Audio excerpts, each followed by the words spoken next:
YouTube, Facebook, help, look out, it's only me, it's only the Kimmer. How's it going? It's Let It Rip Friday, anything goes, but of course every day is just like that on a podcast. The 26th of August, I could say that without hurting my tongue too much. By the way, after yesterday, the last show we did when I kept hurting my tongue because of saying certain things, I got a lot of messages saying, "Oh my God, I bit my tongue. It hurts like crazy." But it's getting better, and I've gained 3 pounds back, so I'm beginning to learn how to chew again, and it's very bizarre. Anyway, how you doing? It's only me. It's only the Kimmer. The 26th of August, and show number 468. With Pete Davis, sidekick producer and sports raconteur extraordinaire, who's ailing a little bit today, as we find out. We'll find out more about that. And, of course, a mechanical mangler at the controls, Flounder, at El Condo Floundo, with our makeshift official podcast studio, thanks to Mike and Scott and the whole crew over there. Anyway, boys, anything? Now, Pete, let's start with you. Apparently, you've had some ailment of some sort here. Do you want to talk about it or not? I am dizzy as hell. Dizzy as hell? Just dizzy as hell. We shouldn't do a show if you're dizzy driving. Here we go. I woke up early this morning. Well, now that in itself is that was a mistake. Clearly a miracle. That was a mistake. I had a headache since yesterday, so I slept all day yesterday because it just had this headache stuff. Well, we figured out what it is. So, cocaine. Yes, it was cocaine. so, the lack of it, actually. Amphetamines, yeah. Heroin, yeah. Somewhere on the edge of the desert near Barstow. Damn, no, we should have checked that, Doc. Sorry. You got any drugs on you, Doc? You holding? You got anything in a truck? Anything in that drawer? I check the drawers when they leave the room. So 7 o'clock this morning. Yeah. I'm going. I just don't. I got a headache and I'm dizzy. So I check my blood pressure. God, it's been months since I checked my blood pressure, right? And I got high blood pressure. I take medicine. It's no big deal. Yeah. And it was 140 over 74. And I'm thinking, okay, the top one's a little high. It's a little high. 74 is good. So I laid down. I got to lay down for an hour. Get up. So I got up around 8 and took it in, and it was 160 over 86. 86. Yeah. Well, 86 is still okay, but 160 is not 160 is okay not in good. any way at all. So I took it again. Immediately. Yeah. Well, that's going to go up immediately. 170 over 90. As at this point, I'm Get in the car. Doc in the box. The Piedmont, I've been there a couple times and done with. They're great. They do a really good job. Yeah, You wait a little bit, but you get in there. I've been there when I had my nosebleeds. Yeah? Wonderful place. And basically, she was talking and everything. She goes, well, it might be part migraine. And I go, my left ear was stopped up for a couple of days. She goes, it could be part sinus. It's been sinus before, and I always took the Flonase. I have the issues, yeah. And that's not working this time, but only took it a couple of days. It usually takes 3 or 4. So I'm sitting there, and she goes, when's the last time you got your eyes checked? I said, it's been a couple of years. She goes, well, I make an appointment and I go, when? She goes, today. So concerning what? If your eyes are, if you got the wrong prescription and you're reading a lot, which is what I do, it'll bring on headaches, especially the longer you go. And I've been reading a lot lately. So basically, I said, what the hell? I called LensCrafters at Perimeter and goes, yeah, you can come on in. Yeah, so they do that. I basically went one doctor to the next doctor, and I got contacts in. She gave me new contacts. And actually, this left eye has actually gotten better, which is weird. The astigmatism has gone down, so it's basically better. But she gave me these new things, so I'm getting used to them, so I'm dizzy. There's still the soft kind. I assume the soft kind. They didn't make the hard ones even more. And the weird thing is when I'm driving or sitting down, it's really no big deal. It's when I try and read something or I'm standing up walking, it's like the boat's moving. Yeah, wow. Yeah. Which sucks. Well, now you don't have that disease, right? What do they call it? The sciopia? What do they call it? Where you encephalitis? No, where you get real dizzy. No, she goes, look, it's not a stroke. And I go, well, gee, I wasn't even thinking about a stroke. She goes, no, I've checked everything. It's not a stroke. Your heart's fine, everything. So it's probably sinus. You need new glasses. Sinuses will mess you up bad too, my friend. I have those issues. And it's a dull headache behind my eyes. My nose all the time. It feels like somebody's pushing the back of my eyes out. Pushing them out. I've had 2 friends actually are just getting over sinus infections. Yeah, and that Flonase really works, but it takes a few days to work. But the thing is, with Flonase, with allergies, you need to take it every morning. I do. I do it once a day. I do that with a Claritin and those. Well, I don't have allergies. It's just weird that every once in a while I just get this weird sinus thing, the sinus infection. Well, I'm about so sorry. Once or twice a year. So now you think this will help out with your basic issues? I hope so, because it's gotten a little better as the day's gone on, but I'm still dizzy. Like I was looking down to write this, and it's just like. does this. Yeah. Wow. Well, now make sure. It's not tunnel vision. It's not weirdness. No, It's I know exactly what you're talking you're about. You're doing this, you know. Well, so the first time you put on glasses, that does the same thing. Yeah. So I know exactly what you're talking. Because I was blind as a kid. Everybody at Primer thought I was drunk because I'm like doing this down, on the mall. I'll be damned. Flounder, any new incidents of happiness or badness in your life? Same old. Same old. How the boys at the radio station? Good. Always They do all right this morning? Well, because he told his Michigan college I told story my in teaching 4 story. years. The guy, and the biscuit guy. Yeah, so that took up about the majority of the segment. 20 minutes. Well, I felt bad when all of a sudden I hear the music playing, which means "Shut up, Peterson." They're pretty good about that. Goodbye, boys. Well, the funny thing is that's me, and it's just secondhand. time. Yeah, I know. I mean, it's not me trying to get you to shut up or anything like that. It's just in my head. I'm joking. But again, I heard the music. We got that music here. As soon as ring the bell, baby. And as soon as I heard it, I realized, crap, I didn't get to talk about the FBI, which is the biggest story in the world, which is the story that just blows my mind about. And Twitter and Hunter, they called the FBI in Delaware and said, don't open that laptop, leave it alone. We'll talk to you later because we don't want to affect another election like the last time. Yeah. That's the last time. Yeah, the 2016 when they affected the election by hurting Hillary because I remember Comey came out with his comment about, well, it might not have been against the law, but it was so-and-so, and everybody said, oh, that's why she lost the election. So the Democrats blamed the FBI. Remember, they loved the FBI until they blamed. Remember that? I'd forgotten that. But it was an FBI agent told them, we don't want to be responsible for affecting another election the second time. But the thing is, I have no problem with the FBI monitoring Facebook. That's what they should do. But they shouldn't be running but you don't Facebook. Call them and we'll talk. That's like 60 Minutes going, we don't want you to run this. I know. Believe me, we'll get to the whole thing. That's a few minutes away. Not long, but a few minutes away. And again, as a podcast, we'll talk newsy issues. A couple quick things. And again, obviously, there's probably no way for this even to make any sense. But in case you happen to hear this podcast live, as are we on Facebook and YouTube or whatever? I'm assuming. Okay. For the record, for those listening live or who download it before 5 or so o'clock this afternoon, Turner Classic Movies, TCM, is playing The Making of Gone with the Wind. And I saw it years ago and thought it was great. I thought it was really interesting and fun. And again, in 1939, how they did special effects and the costumes, and they thought the guy playing Ashley Wilkes was way too old, and they had a real problem. I mean, it was all the behind the scenes. It's like 2 hours long, and it's a documentary on how they made Gone with the Wind, and it was very interesting. Clark Gable got the first guy fired because he thought he was too effeminate. Well, again, they talked, and so they made him. I think that's how they made him Ashley, and it was the same issue. I mean, again, he wasn't Ashley. Well, no, they kept the Leslie. What's his name? The war but hero. I think they were afraid. Well, they got rid of the Victor Fleming was a man's director. That's right. Gable got him, and George Cukor was a women's director who started it. And Anyway, it's really interesting, and it's on like 5 o'clock or 5:30 this afternoon, just for the record. Also, this is National Dog Day, and I happened to put a little video up to remind, and I feel bad now because I'll bet Sarah hates me now. Sarah and Dan and Brady and Molly have their new Australian Ridgeback, Wilson, who I've featured in videos I sent, and I've sent another one out today of him attacking me with love and happiness. He goes to the vet today to get his balls snipped. No. Yeah, on National Dog Day. Now, and he's, by the way, he's kind of he's almost a year and a half old. Here's the deal: when they went looking for an Australian Ridgeback, and they had and the one they got was actually a year old, and he was kind of a rescue, and they were looking for a puppy, and then they realized, my God, this is perfect. We can rescue a dog, and he's already been trained, potty trained, things like that. And then they said to the dealer or to the breeder, should we get him fixed before we take him? And she said, well, I did not know. Either I knew this and forgot or didn't know it.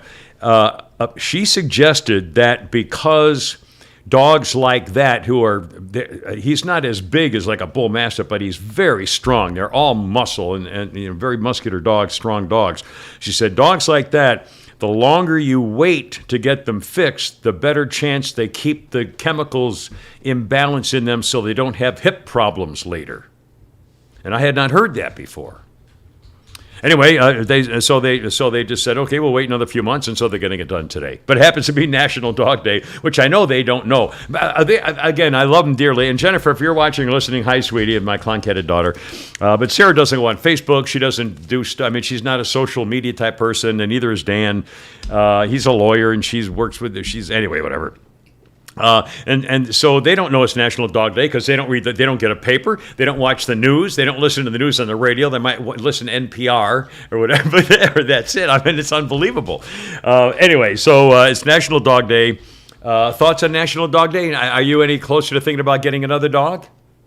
Not while I have an apartment. No, it's too small. Yeah. Now, any thoughts about your age? But I miss them. You're still. I want a dog so bad. Do you? I do, but it's too small a place. Well, I can't. I was even really seriously thinking about getting some cats. In fact, your girl at the station wanted Tiffany, but I mean, I can't do it because of where I live or dog, and I don't know whether I'd want to have. Well, I'm at the age where I don't want a pet that's will probably outlast me. I'll take care of it. Oh well, in that case, but again, I mean, I can't. I can't justify spending any money on a real thing like a horse again. People say, "Oh, get another horse." Do you have any idea?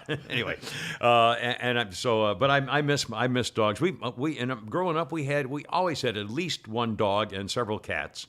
Usually 2 German shepherds for my mom because she was anyway. And now Flounder, of course, you're living in an apartment.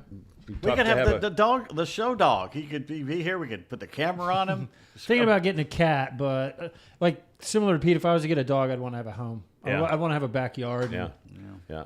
Well, we can show the cat licking his balls. Have I told this story recently about the cat cam? We had the invisible collar at our place, when my final wife and I lived in off of Barnwell in Alpharetta, eastern part of Alpharetta. And we had the invisible fence, so Harley was roaming out in the yard all day without a fence. Anyway, those don't work. Well, no, they do work, but you have to have the right kind of dog for it because they'll all go through it if they get scared or wet or whatever. I mean, So again, it's an iffy proposition. They do work, but you're likely to have an issue. Anyway, and that was fun where you made the guy stay on the porch because he's good. Anyway, long story. I miss my dogs. I did. Okay. A couple of quick. Again, we have newsy talk stuff. We'll do the whole deal. I've mentioned before a long time ago when I was lamenting the fact that Publix no longer carries paperback books. Kroger still has a section of them. The last time I went to a Kroger, but there's not one near me, so I don't go to Kroger very often. But the 2 Publix stores I go to no longer carry paperbacks, and it used to be great to walk in, and they'd have the top 20 paperbacks, and I'd buy 2 or 3, and that would, at a good price, and that would be my reading stuff. Well, they don't do it anymore. So whenever I get a chance to go look at paperbacks, because they don't do it at is it Barnes & Noble? Is that the one that's still open? Bookstore? They don't have a rack that top 20 paperbacks. They don't have it. They used to have a wall. No, they don't. There's no wall that says, here are the top 20 selling paperback books right here, and they're sitting out there for you. They don't. No, now they just have to go look for them. That, or they have them on a table and they're hardbacks, and they want you to spend more money. They have new hardback releases. And they have new releases, but they don't have the top 20 paperbacks like the stores used to. Why do you care what other people are reading? No, I want to see. Well, I don't, but I have my favorite authors. Those people are idiots. Why my favorite authors tend to be popping up, like Lee Child and Michael Connelly and Stuart Woods. I mean, there are 3 or 4 or 5 guys that I look for, and they're frequently or always bestsellers. Because they're always been popular, so I know I can find them. And anyway, whatever. So I'm at the airport when I was coming back, and I was at Denver leaving the airport. They actually have bookstores at the Denver airport, not in Atlanta, but in Denver. So I go into the Denver bookstore, and son of a gun, I start looking. And when I buy a paperback book, I don't even look at the title or the cover. I flip it over and read the back cover, see what it's about. Yes, and if it sounds interesting, I say, "Oh man, that sounds great." Okay, so I bought 4 or 5 books, great sales price, and I put them in my bag and got them come home. Last night I started reading. I was just finished the Stuart Woods book, and I started reading one I picked up, and the title of it is "The Terminal List." Oh, the and show. And I didn't even realize it because we've been talking about it. Don't about tell the me movie. I haven't finished it yet. About the movie. Have you got the book too? It's Amazon, and I'm watching it. It's Chris Pratt. It's pretty good so far. Yeah. Taylor Keach. Well, so you've watched the first 10 minutes of it. I watched the first 2 shows. Okay. Well, it's a series? Yeah, it's like The Terminal List is a series? Well, it's at least 1 year of it, yeah. I thought it was the movie, and they were so mad it was such a no, violent movie. it's like a miniseries type thing, yeah. Well, I'll be damned. But I'm talking about the same one, right? They were all pissed off that it was horribly violent and no sense. Oh, it's very intense. Yeah. Well, anyway. Well, in that case, I'll ask you whether something matches the book to the movie. Anyway, so I thought it was pretty funny that we had been talking about the movie and the violence. I had no idea about it until I flipped over and finally saw the cover after I'd already read the first chapter, which is pretty stupid. Okay, now in the book. Now wait a minute, you're gonna tell me something I haven't seen yet. Well, if you've seen the first, two episodes. There's several episodes. Okay, all I'm telling. Oh Jesus God! Here we go. Okay, let me tell you what I know. Okay, his family's dead, and he's looking for the killer. That's basically where I'm at. Okay, all right. All right, I won't give anything away. In the book, it starts the first chapter of the book, the first part of the book. I may be the pro. I think it's maybe the prologue of the book is to see whether it's like the movie. Is the life of a rich man who drives into an exotic place on no. That's not how it starts. Okay. And then the second scene is something happens involving a sniper. No, that's not how I'll be damned. Okay, well, then I won't say anything. But clearly the book they always starts, change it from the book. They can't exactly do the book. It wouldn't work. But I knew when I read the first like 7 or 8 pages, I knew how they were setting it up. But you know what? I think I figured out what's happened in that scene. Yeah, I'll bet you can. I won't say anything because I don't want to spoil it. But again, I thought that's interesting how the movie is obviously not like the book. I wonder if the same. Well, they kind of change things around because they don't want to bore you, but they also, in order to shoot the thing, it's remind me. I'll give you when I'll bring the book in. You can read the book, see if you like, or at least the first part. It might be fun to see what you think. Anyway, so I thought that was fairly interesting that I had. I didn't even know when I was buying. And that's a go. And it's going to get violent. Who wrote it? I don't remember. I don't look at that. I didn't see. I read the back and thought, oh, this sounds great, and I didn't even look who wrote it. And it was a bestseller, so I took. I assumed that therefore I wasn't going to be alone. This is a bizarre story. I had the misfortune to go to North Point Mall. By the way, God in heaven, if you go, all right, if you go in, if you're looking for something and you think it might be at Macy's or Von Maur, I think it is. It's one of those, like, there's Von Maur and Dillard's and Macy's and J.C. Penney. I left at North Point Mall, I believe. And then there's the dinosaur. Yeah, right. Yeah, where Sears used to be. Yeah. It's like anyway, if you go in one store and you say, well, it's not there, I think I'll go check J.C. Penney. It's about a 2-mile walk to get to the other, and then you got to go back again. So it happened to me yesterday. I had to go do something, and crap, they don't have it here. So I got back. I go through the store I was in. I think I went into Dillard's and didn't have the thing. And so I got into the mall part from Dillard's and started walking toward J.C. Penney. I was looking at something special on sale. And while I was walking along the 9-mile, walking area, this little hottie jumps out of one of these small stores. It looked like a beauty shop or a hairstyling place or a salon of some kind. This little hottie pops out and kind of stands right in front of me. And so I smile at her, and she makes a big smile right back at me and says, here, come here. And she puts this in front of me. Can you see what that is? Condom. Hold on real quick. Okay, she puts this, she hands this to me. Can you see that? Yeah. All right, she comes up and hands it and says, come here. And I'm thinking, oh my God, she wants to have sex with me in the back of her store. It's eye cream. So clearly she was thinking, you need work, buddy. Not only did she not want to have sex with me, she thinks I'm You really thought the first thing that she wants to have sex. It could have. You never read the letters to Penthouse? Dear Penthouse. I was in my co-ed dorm laundry room. Never happened before. I never thought this would happen to me. I was just washing my golf shirts. And it looks like a bag of rubbers. I was amazing. But here's the weird thing. I'm not making this up. As I was walking from Dillard's to J.C. Penney, this girl hops out and puts this in my face and literally grabs at me to pull me into the store. Liz, come here, come on. She's going like this, pull me into the store. All right, I get to where I'm going. They didn't have it, so I have to walk all the way back again to get my car, basically. And I don't want to walk outside because it was hot, so I walked all the way back through the mall again to the exact opposite end of the thing. And son of a bitch, a different girl at the same store comes out and hands me another one. I think you're trying to tell you something. But the thing is, that's their that's their job, and they've got nothing. I know and nobody was in there. Yeah, exactly. So they saw anybody you, and who they're goes like, by, "All sir, right." come here. But I thought that was so funny that it looks like a pack of rubbers, and she, Well, come here. Hey, let's try it. Anyway, whatever. Yeah, you act like you're not going to put that on tonight. It's not it's cream. It's not a thing. It's a box. It's a pack of cream. You're going to put it. My what? A quick kind of a non-newsy note.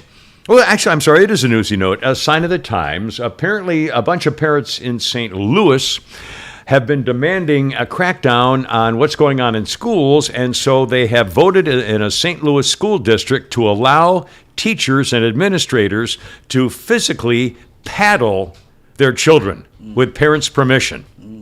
With a paddle, not a bare hand, with an actual wooden or maybe hard plastic paddle, apparently on the backside. We had those at OLA. Well, two things. Nope. Okay, first of all, if your child is so disruptive, again, this is supposed to be a, quote, last resort, but still, if your child is so disruptive that there needs to be some kind of physical altercation, then that's one thing. I don't want teachers in charge of physically punishing my child. I don't want them touching. I don't want I don't want another adult touching, finally, or wait, a little hug, but punishing or disciplining physically my child. No, not a touch, not a fingertip. Nope. There's no good thing that'll come out of that. And I say this, when I was a Phi Delta Theta, and I got my ass whooped with a paddle I had to make over Christmas break, to bring back to my, anyway. And when I was growing up, of course, I'm a, baby boomer, so way back in the late 50s, our vice principal, I could see his red face and his bald head. Oh my, he was an Irishman. He was angry, and he scared the crap out of us. And he would grab you by the collar like this and bring you down to the office like this. Yeah, you're coming with me. Sorry, Mr. Wilson. You're banging the crap out of us on the way down to the principal's office. So there are ways to kind of get away with it. But your mother, my mother. My mother threatened the vice principal at Parkview threatened to paddle me. I said, before you do that, I want you to call this number. If a woman answers. And he literally spent 20 minutes phone going, yep, but Mrs. And he put the phone down and he goes, you may leave. You can go. But when I got home, that's another thing. What the blink did you do? My mother used to make us cut a switch. We had to go and get our own tree branch.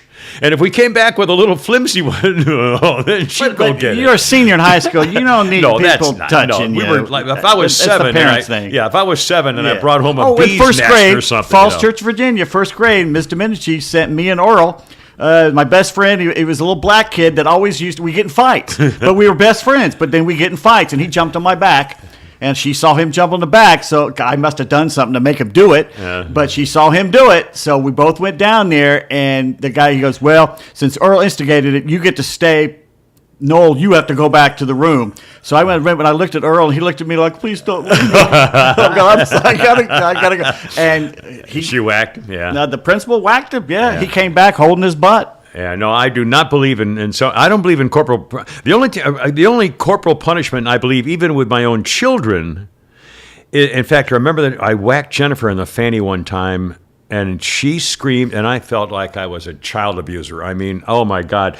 The only time I really think it's important is if, for example, there's something on the stove and a 2-year-old's reaching for the oven. Slam to show them that burn, that hurts. Socket. Yeah. Or socket, or picking up a knife by the, whatever. I mean, there are times when you want them to experience the pain that comes with what they're about to do. Yeah, talking to me on Sundays, during a college football game. Yeah, puking in my car, stuff like that. So being around, getting older. Anyways, being 13, when you get 13, you want to. No, anyway. So just for the record, I do not believe in that. But it was St. Louis School District. Yeah, that's good. And I thought, I think that's a good sign. However, I do not agree. There's too many. But what about look at Catholic schools with nuns. Yeah. They would, wrapping their knuckles with rulers. That happened to us when I went to, because I went to a Catholic school from kindergarten to second or third grade. Yeah. And again, for my kid, I would not sign the permission slip. Now there are parents who do, and I say, that's fine. I mean, if you want to, as long as people know about it, there can't be any secrecy involved in this. But again, I just think it's a bad idea. And a couple of quick things. Did you see this pretty interesting video has popped up on my phone this morning of a 61-year-old woman who out in her yard all of a sudden being attacked by a rabid fox. Did you see that? And she's kicking the thing and flipping it in the air with her shoe. I mean, up in the air, sir. And he keeps coming at her. She got 16 wounds or something from this rabbit, so she has to take the shots. Yeah.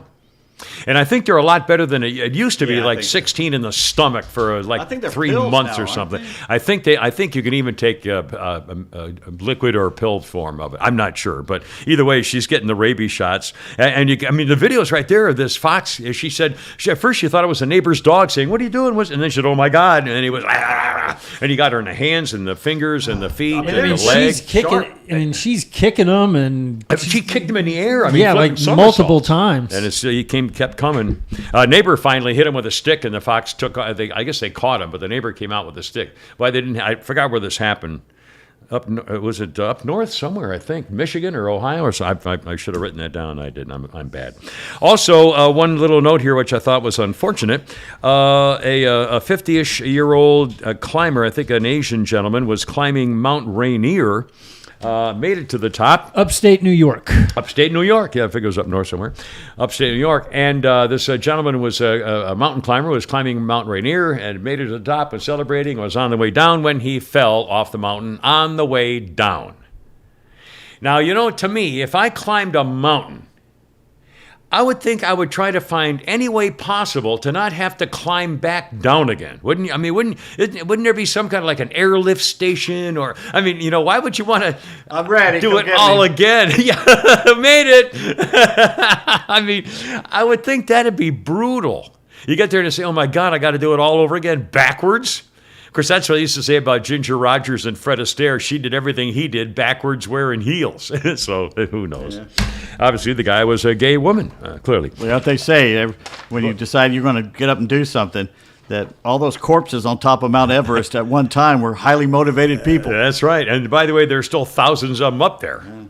They're frozen. Can't move them. What are they going to do with them? Well, okay. Why can't they just take them to the edge and just push them on? I don't know. And slide them down. I do not know. Anyway, coming up, we'll be talking about this. This is a page of the released Donald Trump affidavit for the Mar-a-Lago.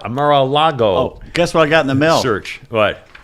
A huge placard from the Democratic Party telling me how I can get my mail-in vote done. That's right. Here we go. Okay. Tell me how we have a state that's run by a Republican governor, Republican House, and Republican Senate that didn't fix this loophole in the last 2 years. Well, they fixed part of it. As I understand it, you can't sign up like 6 months in advance. You have to wait until October something. There's a later date to get the mail-in ballot, and you have to have some kind of a signature to match something, I believe. So they did do some kind of strengthening. But frankly, I don't know why we have mail-in ballot unless you are given 6 months notice that you have to prove that you're some reason. Didn't this country run fine when we had an election day? Yeah, I know. That's right. And that's why you got the day off from work and nobody could keep you from voting. And it was one day and we knew the results that night. Put it on a Saturday. There was a lot of talk. There's been a lot of talk about that. Just not November, because that's college football season. Well, there you are. See, there you go. That's family time. Well, I can't vote my family time or golf course time. So make it a national holiday. Hell, they got 14,000 of them. Why not? There's always something. But again, the Democrats again are going to try to find some way to. And I'm nervous about it. I must. I'm not making that up. We're not gonna win the Senate. We might win the House. I don't think we'll win the Senate. Well. And never underestimate the Republicans' ability to screw a good, Well, yeah, a perfect thing and up. we'll talk about it in a minute. But look at Pennsylvania. That Dr. Oz. Why the hell did he? The guy who had a stroke, the Democrat who had a stroke, can barely speak. Did you see his event the other day? They showed the video of him. He doesn't know where he is. I mean, he sounds like me when I've lost my place, or President Potato Head. So not only has he had a stroke and can barely speak, he's in favor of defunding the police. He's in favor of open borders. He's in favor of giving away all college loan. I mean, the guy's a screaming socialist. Landslide. And he's winning like 60-20 or something in the polls. Won't even be close. Jesus. Anyway, if you're not close but you like to be close, how about your friends at Dead Crow Defense? Yes, my friends. Well, I work on my soliloquies of my transitions here. For Dead Crow Defense, I love these guys. In fact, they helped out Flounder not long ago. If you're looking for ammo or for guns, and it's not, by the way, it's not a gun store. Dead Crow Defense is your arms dealer. Dead Crow Defense is killing the competition with the best ammo prices since even before the China kill virus.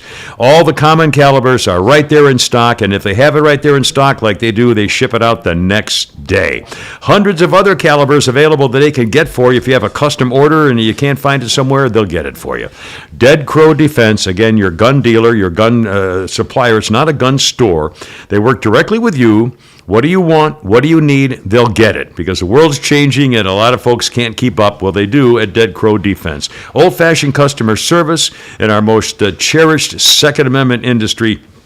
Here's how you get them. Online, deadcrowdefense.com. Again, in-stock items shipped the next day. If you're in a pinch, here's the phone number. Check them out, and they'll take care of your business. Here's the area code, 678-576-9117. Shoot them an email at sales@deadcrowdefense.com. Now, your personal arms dealer directly reaching out to you. I'm really taking care of business, just like they did with Flounder. When you go online, use the promo code KIMMER, KIMMER, at checkout for 10% off your first several orders at deadcrowdefense.com. Your arms dealer, deadcrowdefense.com. Hey, my drugs are ready. Oh, already? What are they giving you? It's for dizziness. It just helps you really? with dizziness, yeah.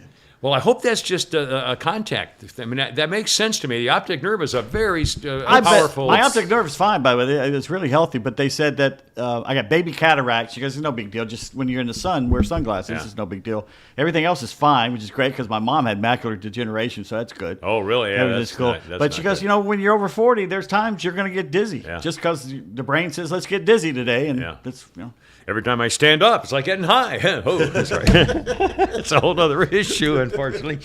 A couple things. Okay, they've unsealed the redacted affidavit leading to the Trump search.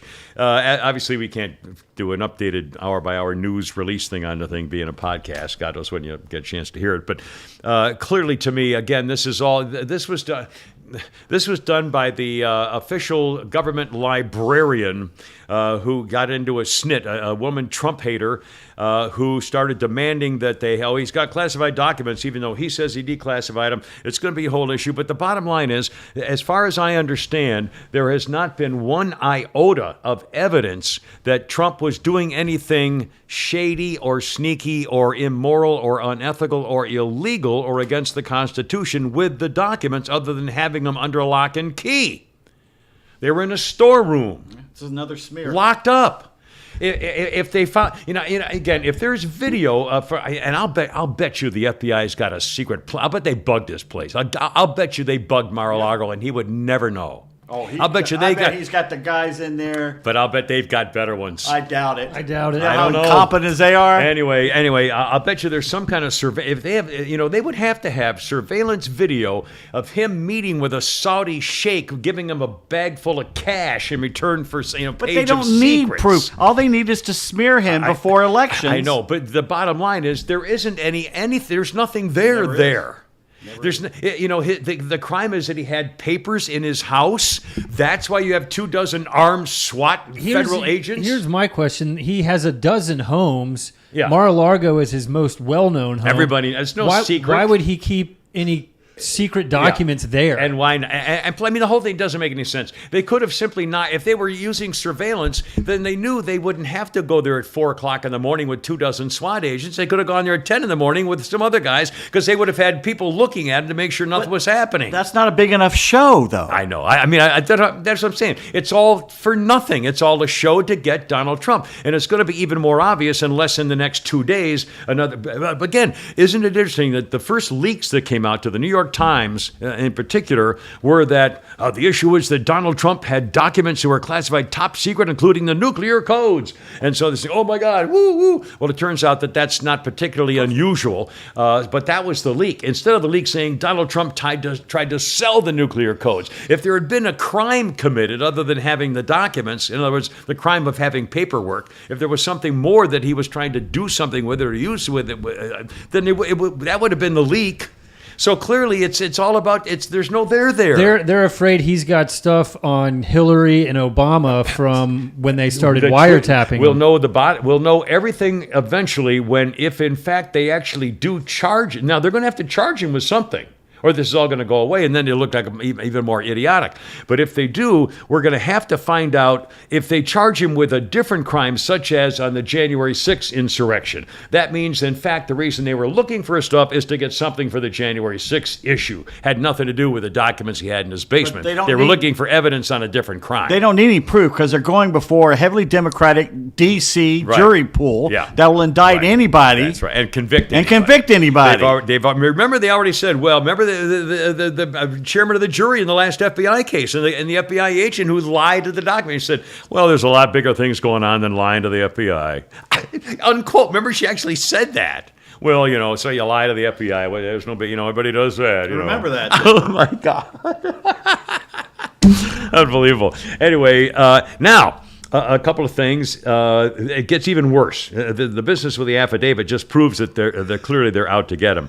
But it's even worse because the FBI apparently went to Twitter, and we know that they went to Facebook. And again, by the way, if you probably have heard the audio, Mark Zuckerberg, who must be from Mars. Have you ever seen the videos of the ghost creatures from another planet? That's him. That's his face. He's a gray. That's his face. I mean, he's the face of the famous painter who cut his ear off, who had the ghost figures.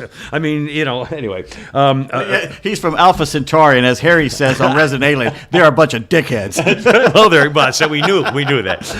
So Zuckerberg goes on Joe Rogan's podcast and talks about the FBI involved with his company on Facebook to try to change their allowing things to be on Facebook because it was Russian different. But again, why now is he bringing this up from 2 years ago or last year or whenever anytime it happened? Maybe because Joe Rogan's the first guy to ever ask him? But again, it's Zuckerberg. When's the last time he did anything that wasn't in his personal interest of running the world?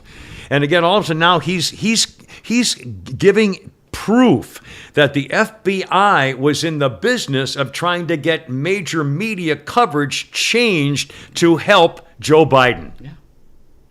Why did Zuckerberg right now, do this on the most popular podcast in the history of the world? Because if anything, it helps Republicans more than it helps Democrats. But why Zuckerberg doesn't? I mean, he's hardly a guy. Maybe he doesn't like the direction of what the FBI. But see, the question again, I don't know the guy. I think he knows what he's doing sometimes. Well, but again, I have 9 questions. He's a tech. He's a nerd. PR-wise, I don't think he knows exactly when he gets in front of a microphone, which is why he doesn't do it very often. He's not good in front of it. My first question was when I heard him again, oh my God, why did he start talking about this now and at all and now and that play? Anyway, maybe Rogan he was high. Smoking with him like he been did high. Elon? Rogan, I think, gets high. I don't know. Anyway, but he revealed basically that the FBI came to Zuckerberg and said, hey, Mark.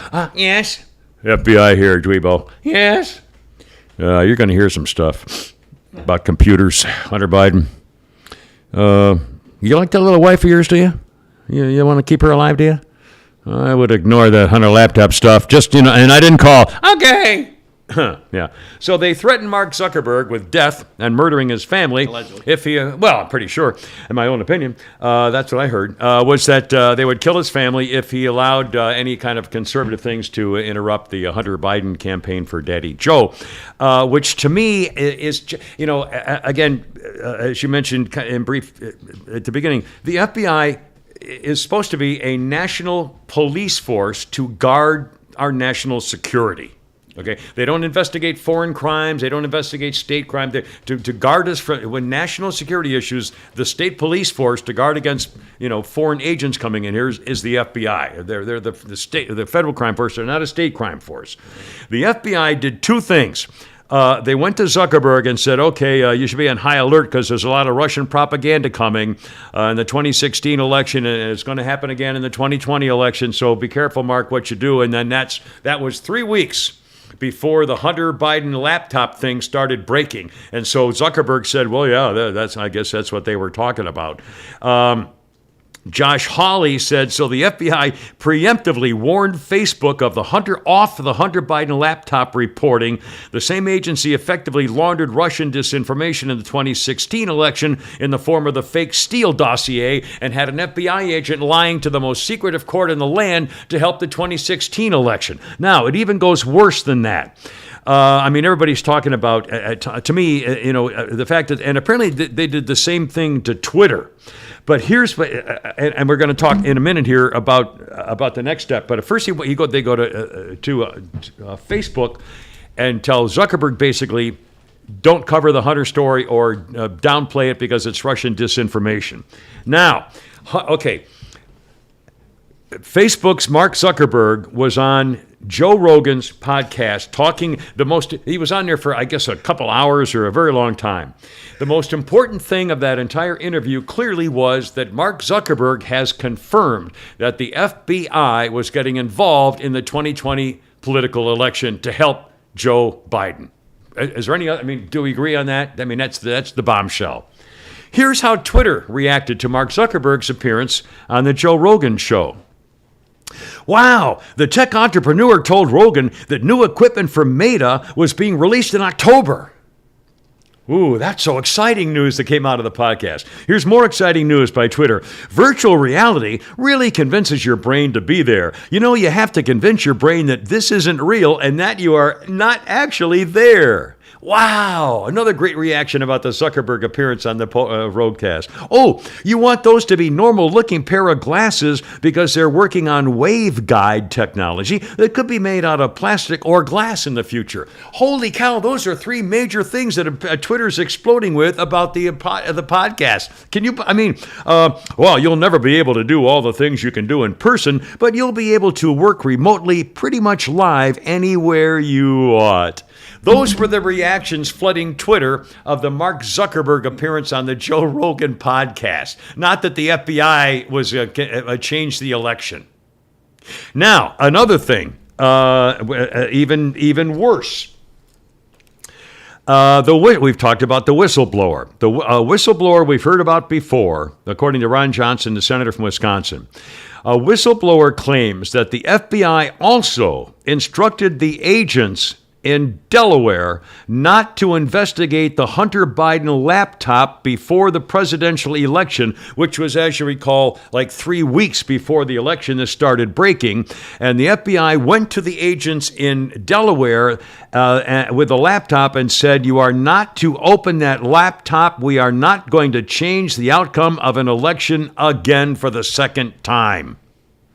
The FBI admitting that they took responsibility for Hillary losing the election in 2016, and they weren't going to do that again, so they wanted to make sure that they gave Biden a break in the 2020 election.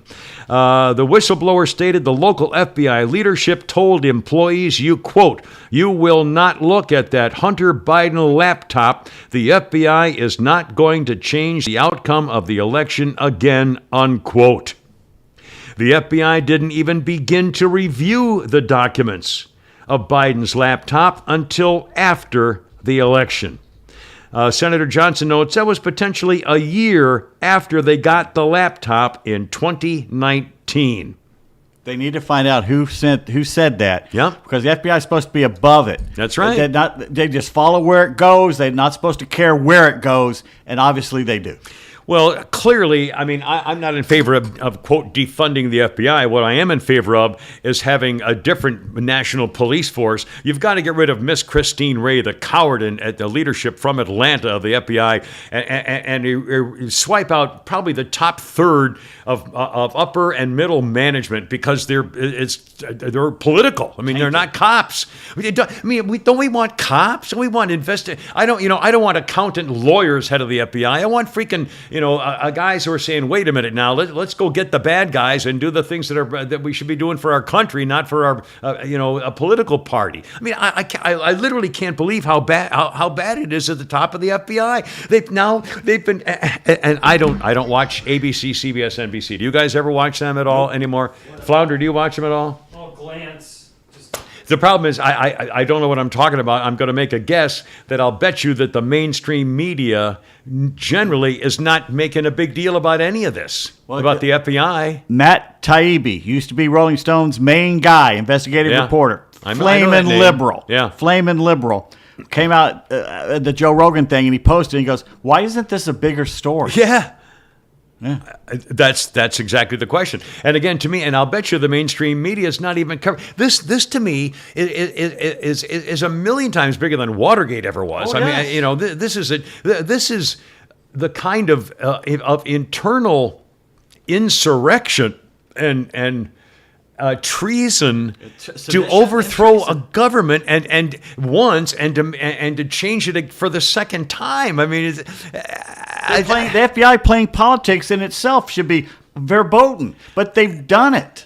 Caught twice. And they're admitting to it. The fake Russian collusion, the Steele Now, document. wait a minute. The first time in 2016, they were following the crime, and it led to Hillary, and they did their job, and now they're going, oh, God, now the Democrats are mad at us, right. So we're going to leave hands off this time. Yeah. They shouldn't have left hands off either time. Right. And remember, what makes it even worse the first time was Jim Comey actually had the balls to come out in public and say, well, on the Hillary thing with the emails, well, it was wrong, and it was probably violated the law, but there's not a prosecutor anywhere who's going to charge her for it. He made that decision. He doesn't get to make that decision. Again, anyway, so on the FBI. This goes back to the beginning because we know how corrupt Hoover was. Yeah. And how he kept power. Yeah. What is the main thing that put them on the map at the beginning of the FBI? There's gangsters. Bonnie and Clyde. The gangster. They didn't get Bonnie and Clyde. It was a Texas lawman, and they got them. The FBI didn't do shit about that. In fact, they don't even think they were around. Yeah. Was the FBI even around? Well, probably not then. Capone. How did they get Capone? Tax evasion. Tax evasion. They didn't get him on crimes. Yeah, that's right. And killing people and stuff like that. They got him on accountancy. Yeah, I know. Yeah, Really? He died in prison. Yeah, yes, it's true. But I mean, they had to get him. But they didn't get him out of great crime work and detective work. They got it because the accountants called him at the IRS. Right. Now, if you want to have a system like that, that's one thing. But the FBI, I don't know what's happened. I mean, I said that Ephraim Zimbalist show that we grew up with in the 70s, that's fairy tales for adults. That's right. It was good-looking guys in suits with great haircuts, who showed up and happened to handle the crime situation without ever getting a shot off. And now they investigate parents who go to school board meetings. Yeah. That's what they do. Freaking brutal. It's something's got to change. How long did it take him to catch Eric Robert Rudolph? Well, he blew up how many abortion clinics and didn't manage to blow up an Olympics, and they didn't catch it for years. Yeah. And by the way, they spent. And he was an idiot. Yeah. But you notice they did. Unabomber. Yeah. How long did he play? Right. There again, years. Yeah. I had his brother finally turned him in. That's how they got. That's how got him. Was his brother said, I think I better come and get my brother. If I remember correctly, if I'm not wrong.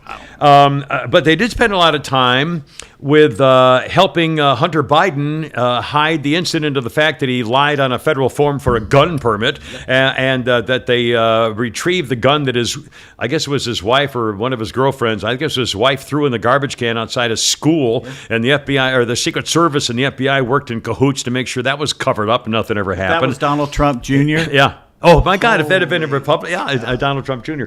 And we know about it, if that had been Donald Trump Jr.'s laptop. I mean, Jesus. But the other thing is the FBI spent an awful lot of time helping out the investigation into the disappearance of President Potato Head's daughter's diary. Yeah. And they've just convicted, thanks to the FBI they really worked on this case a lot, getting the two Florida residents, a man and woman, a 40-year-old woman and her 58-year-old friend guy from Palm Beach, Florida. Ashley Biden left her diary in a halfway house. They got a hold of it, tried to sell it to the Republican Party or give it to them, and they returned it down, which I think was probably smart of them. Eventually ended up in the hands of Politico. They tried to sell it, but I don't think they actually got any money for it. How was that stealing it? They got charged with taking stolen property across state lines, even though it was not stolen. It was left. Yeah. But it was left. But here's how they got them. They tried to peddle the diary. They pleaded guilty to conspiracy to transport stolen property across state lines. Authorities didn't identify actually the organization, but they claimed it was stolen because apparently they had to.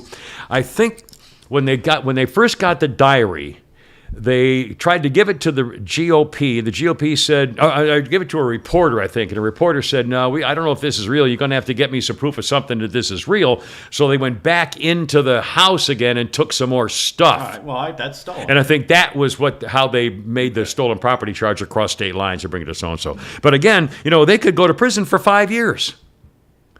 Thanks to the FBI working closely on that case. What did the FBI agent get who lied to start the Russian collusion coup attempt against America? More government malfeasance brought to you by Atlanta Custom Closets. ClosetPro.net, 404-255-0589. That's Atlanta Custom Closets. You got a closet, you want a closet, you need a closet redone. It's Atlanta Custom Closets, ClosetPro.net. By the way, let's not forget that the Ashley Biden diary also revealed the fact that she was a confirmed sex maniac in an actual mental health issue, where she admitted in her diary that inappropriately taking showers with her daddy was probably one of the reasons why she became a sex maniac, and she was having sex with all of her friends when she was very young. Clearly, President Potato Head seems to be kind of seems like sort of a kinky child molester type. Pedophile, man. A pedophile.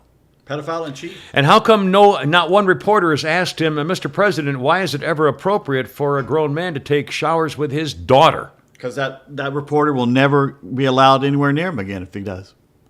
I mean, honestly, someone's got to have the balls to say, your daughter's diary, it showed At long last, Mr. President. Have you no sense of decency? Anyway, and a couple other things. Boys, I don't know whether you knew this, but we're all a bunch of fascists. Yeah. Hey, in fact, let's get jackets. Let's have FarmhousePrintingCo.com make us up jackets. Yes, that Hillary Rodham P. Stinky Fart Cabbage had her deplorables moment where she said, well, half the Trump supporters, I just put them in a basket of deplorables. That probably didn't help her any with the undecided vote. And now President Judge Wapner's on. President Kill the People in the Van says the Trump supporters, he says, what we're seeing now is the beginning or the death knell of an extreme MAGA philosophy. It's not just Trump. It's the entire philosophy that underpins, I'm going to say something, it's like semi-fascism. Fascism. He called us fascists. I mean, you know how offensive that is, especially to a guy my age and with my background, to be honest with you. And again, I'm no war hero, but those are fighting words. I mean, this is real serious. That the president of the United States, who said he was going to bring us all together, the big unifier, is now calling half of America fascists. Yeah. Not only does I'll bet he's never read the word. I'll bet he doesn't even know what it means, because clearly he doesn't know what it means. We are the exact opposite of the fascists. Well, Antifa, they are fascists. Yeah, Antifa, are the fascists, and the liberals who are in favor of censorship and government rule and preventing you from getting the full viewpoints. I mean, talk about fascism, my God, by definition. They're the ones who wanted the Nazi censorship czar. Oh, my God. I mentioned this morning in the radio at 106.3. Again, go to thekimmershow.net. Links us to the radio station and the Sunday podcast, Saturday podcast they play back at noon, the Friday morning call-in, all that kind of stuff. Or if you want to link to us, send us a question or a comment, or be a sponsor, or we have a phone number you can call, leave a message. We'll play it on the podcast, all that kind of stuff. thekimmershow.net. But again, this, you can. They're asking for. I mentioned on the radio this morning. They're asking for it, and guys like me are ready to give it. I got nothing to lose. I'm done. It's over. I'm done. It's over for me. And if they keep doing, if they keep going the next step and the next step, and they're going to get it. There may be. We're not going to feel sorry for anybody who does get That's it. right. And if they, if they think there was an insurrection on Ashley Babbitt Day, January 6th, please.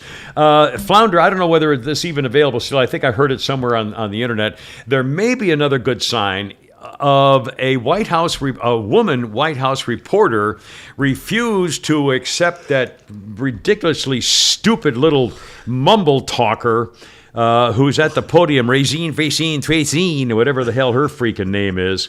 But a White House reporter blew up at the escalier, at the podium. It was a few minutes, last few minutes of the briefing just recently, and the reporter erupted, shouting her own questions over Jean-Tatine's protests. And the podium idiot said, "I was supposed to go to Chris in the back, and I skipped him, so I'm going to go back to him," said the press secretary. And then the reporter said, "I've been asking you a question for a long time."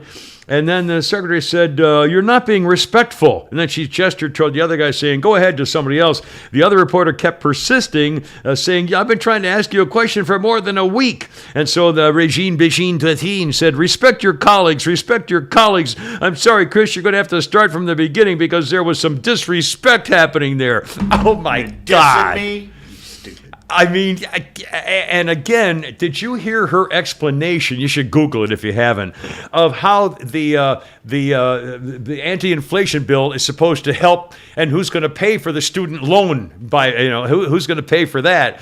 And she says, the program for the return of the better economy for the lowering of the inflation rate will handle the prices and increases for those to be able to pay back the loan amounts. Or something as idiotic as that made absolutely no sense. And Peter Ducey, to his credit, said, "Okay, I'm asking you, who's going to pay for it?" He just said, no. Who's going to pay for those loans?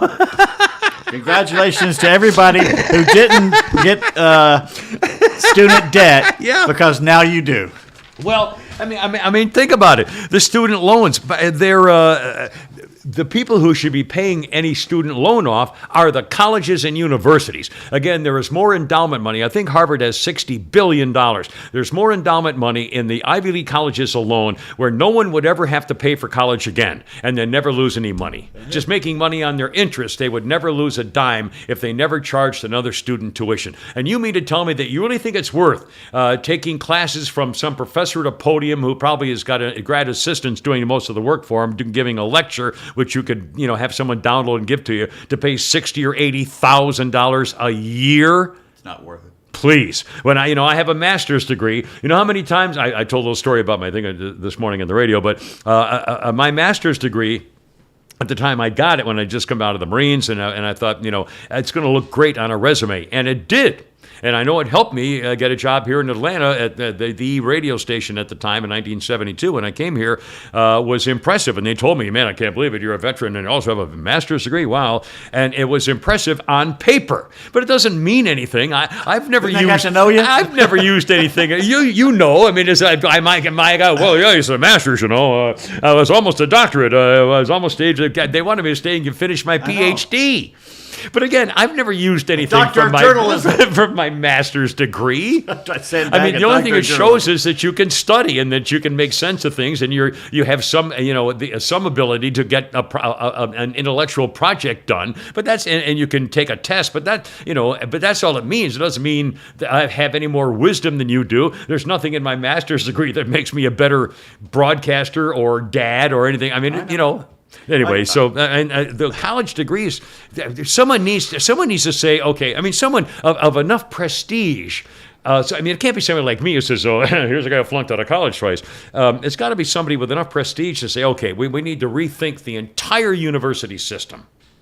What's your American goal? If you're 18 years old, what's your goal? You don't know. I didn't know what I wanted to do at 18. Right. No, there's no way you should know, but your goal ought to be your goal probably at that age should be make enough money to support a family or do something to make me happy and be able to support myself. In other words, there's got to be some kind of monetary level at which you want to achieve or to strive for, so that you can live the life that you're hoping to live, whatever that might be. That's base and beneath. I know, but again, money. that's where business comes in. I don't know why we're not exposing kids. I think schools. It reminds me of Sidney Poitier and To Sir with Love. Yeah, great. I mean, I think our starting in like second, third grade, everybody should have a junior achievement project or a young businessman, something to sell something. Other countries. I know it. I mean, again, to the value of a dollar, the value of a loan, what it means,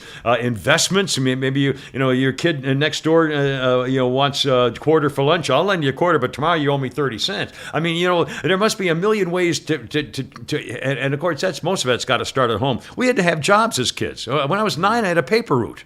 I mean, we had to have jobs. So I don't know. Anyway, but the educational, there's no way that it's worth $60,000 or $80,000 to go to Cornell. I mean, come on, for 1 year. I dated this woman who just I'm not going to say who it is. Hopefully no one else will either. Oh, okay, she was living in New York. She was dating a guy, and he had graduated from Columbia. Prestigious, good, blah, blah, blah. Good. Great. And somehow they got in an argument or fight or something like that, and he said she wasn't smart enough to go through Columbia. Oh. So she went through Columbia and got a master's degree in journalism, probably just to prove it to him, right? Yeah. Okay? And we're talking here in Atlanta, and she blah, blah, blah, blah, and she said something, and she made some crack reading and something. She goes, well, I've got a master's degree from Columbia and everything, and you just went, to Georgia State or something like that. And I remember putting my burger down. I said, this is how much I'm making right now. This is what I'm doing. You right now are chasing people around like paparazzi for a knockoff People magazine. Unless you want to be the editor of the New York Times, why the fuck did you get a master's degree? Yeah. Because it doesn't There's help you. No one here cares. Right. And no one outside of New York City really cares. Yeah. Unless you're going to be the editor of the Atlanta Journal. Yeah. Now again, if that's your and goal, not she was good at what she was doing. I'm just saying, and she immediately. I didn't mean to say it. I'm sorry. I don't want to pat her out as of a biatch or something. But my point is not. I mean, there are. If you are of a person, I went to a prep school, so a lot of my preppy friends wanted to continue their education because that's what they were studious guys. That's what they loved to do, was study and do papers and be in a library and write poetry and teach a class. I mean, God bless you then if that's what you want to do. Job, yeah. But if you want to do something else and you think, boy, if I got a master's, it'll look great on paper. It'll look great on paper, but it's not going to help you, and it's going to cost you money. Yeah. Now, I had the GI Bill. I also had scholarships and fellowships, and I was working. So anyway, but I'm talking about at the lower level. I'm talking about the basic 4-year college education program has got to be changed. There's got to be some link to business training systems or programs it seems to me that if you need to learn something about how to live a life of success for your goals, there's a lot better ways to do it than sitting in a classroom of 200 people getting a lecture once a week. That doesn't make any sense.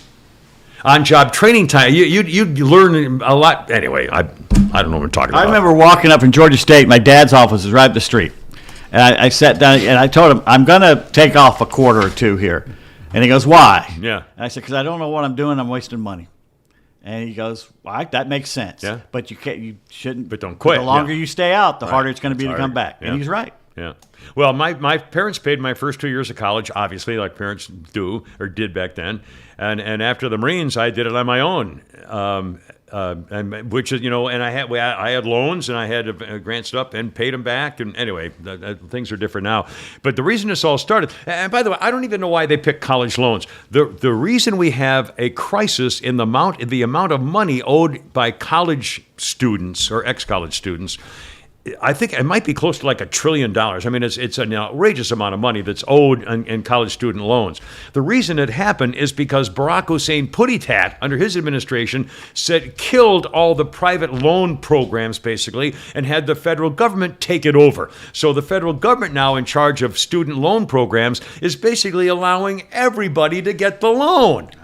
So that's why there's so many outstanding, because a bank would not have given you the loan. That's what happened in the mortgage industry and the real estate industry, which is why I lost all my money. Yep. Exactly.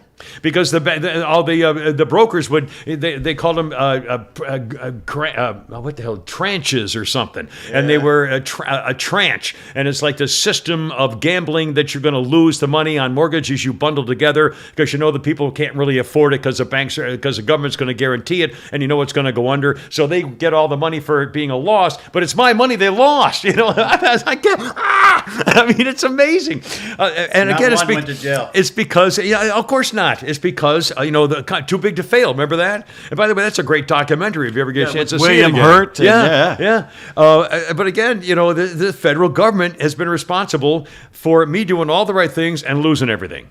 Yeah. And here we go again. Yeah, here we go. And the end of my life is going to be a disaster because the federal government tried to do things for their own power that tricked the people into thinking they were doing the right thing for the people.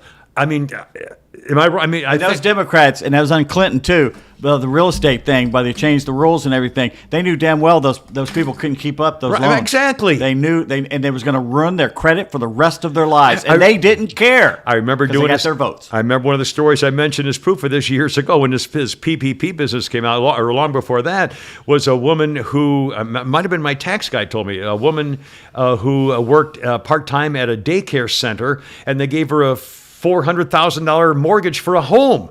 She's making, $20,000 a year. Well, of course she's not going to be able to. And she defaulted, and it's unbelievable. And her credit's gone. Yeah, and there you are. So good luck to her the rest of her life. I mean, it's just astounding. And all for votes. And then the liberals are now saying, well, you Republicans, Marjorie Taylor Greene got $50,000 to help her company in the PPP loans. First of all, why are you comparing a pandemic to fucking loans? It wasn't a loan. It was a program that everybody could qualify. It was a giveaway. Except us. Except we didn't get anything. We didn't get a qualify. nickel. We had to have at least 5 employees, not 3.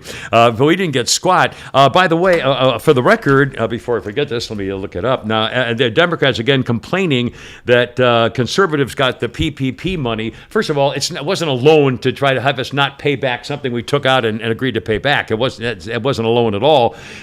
Secondly, it's got nothing to do with being conservative. And for the record, Stakey, the Kool-Aid monster, the Stay Puffs monster, Abraham, the Wisconsin porn queen by way of Hollywood, is linked to the group that took $500,000 in China virus kill cash, in the COVID bailout cash, when her donation swelled by tens of millions. She got $482,000 as part of the PPP program, with the first part of the bailouts. And her New Georgia project showed that they gathered $24 million in grants, while she was getting $500,000 in pay no money back loans. She made $24 million in grants. Let's see, $600,000 more than the year before.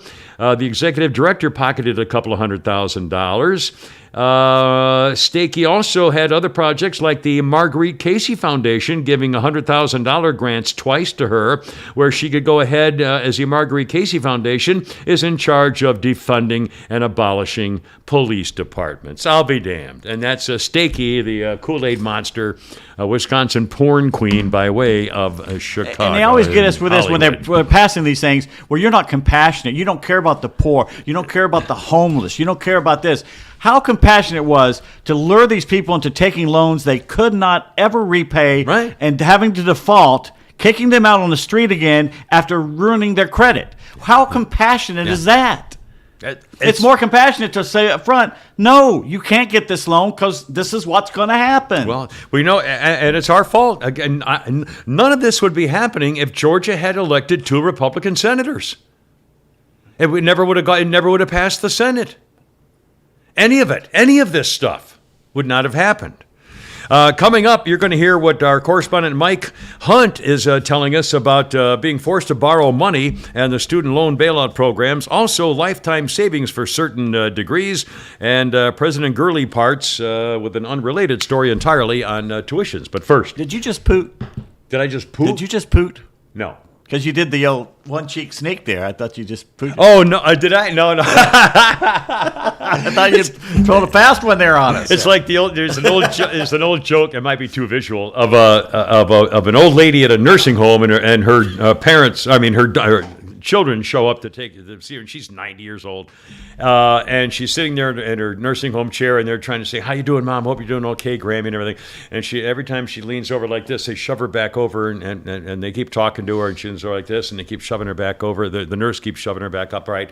And the family's talking to her how she likes her food, does she like her accommodations, and she leans over, and the nurse keeps shoving her back over. And they say, "Well, Mom, is there anything anything you don't like about the nursing home?" She says, "Yeah, they won't let me fart."